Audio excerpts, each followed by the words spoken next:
Guys, welcome back to my YouTube channel. അപ്പം ഞാൻ നാട്ടിലാണ്. അപ്പം നാട്ടിൽ വന്നു കഴിഞ്ഞാൽ ഞാനിങ്ങനെ പറമ്പിലൊക്കെ കയറി ഇറങ്ങി നമുക്ക് കഴിക്കാനുള്ള സാധനങ്ങളൊക്കെ കിട്ടുമോ എന്ന് നോക്കും. അങ്ങനെ എനിക്ക് വളരെ ഇഷ്ടമാണ് മുരിങ്ങയുടെ ഇല.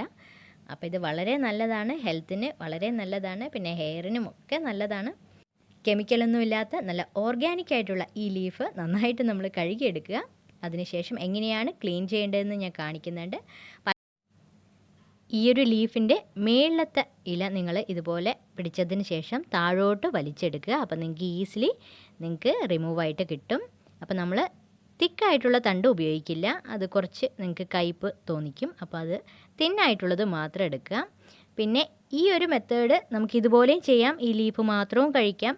ചെറിയൊരു തണ്ടൊക്കെ വരുവാണെങ്കിൽ കുഴപ്പമില്ല കേട്ടോ, തിന്നായിട്ടുള്ള ടേസ്റ്റ് തന്നെയാണ്, നിങ്ങൾക്ക് കഴിക്കാൻ പറ്റും. അപ്പോൾ ഇതല്ലാതെ വേറൊരു മെത്തേഡ്, നമുക്ക് പണി എളുപ്പമാക്കാനുള്ള ഒരു മെത്തേഡ് കൂടി ഞാൻ നിങ്ങൾക്ക് കാണിക്കുന്നുണ്ട്. അപ്പോൾ ഇതുപോലെ നിങ്ങൾക്ക് വേണമെങ്കിൽ കഴിക്കാം. ഇതിൽ കുറേ സമയം എടുക്കും ഇങ്ങനെ ചെയ്യുമ്പോൾ. അപ്പം ഞാൻ വേറൊരു രീതിയിൽ കട്ട് ചെയ്യുന്നുണ്ട്. അപ്പോൾ ഈ ഒരു തിന്നായിട്ടുള്ള തണ്ട് ഞാൻ എടുക്കും. അപ്പോൾ അതൊക്കെ ഒരുമിച്ച് വെച്ചതിന് ശേഷം ഞാനതിനെ കട്ട് ചെയ്ത് കൊടുക്കുക ചെയ്യുന്നത്. ഇനി എല്ലാവരും നെക്സ്റ്റ് ടൈം മുരിങ്ങയില ഉണ്ടാക്കുമ്പോൾ ഇതുപോലെ ഒന്ന് ട്രൈ ചെയ്ത് നോക്കൂ. നിങ്ങളുടെ സമയം നിങ്ങൾക്ക് ലാഭിക്കാം.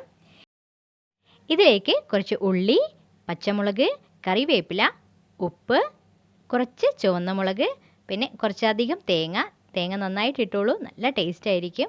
എന്നിട്ട് കൈ വെച്ച് തന്നെ നന്നായിട്ട് മിക്സ് ചെയ്ത് കൊടുക്കുക. അപ്പോഴാണ് അതിൻ്റെ ടേസ്റ്റ് പ്രോപ്പർ വരത്തുള്ളൂ.